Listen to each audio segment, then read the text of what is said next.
Nagawa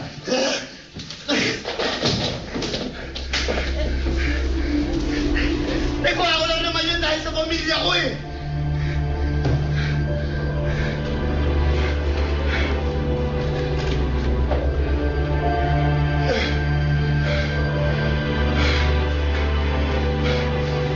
Palibasa kasi ikaw wala akong pakialam.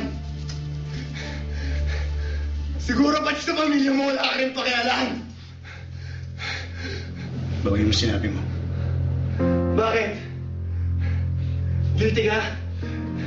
Totoo naman eh. Wala akong kwentang kaibigan. Wala akong kwentang tao! Tama na!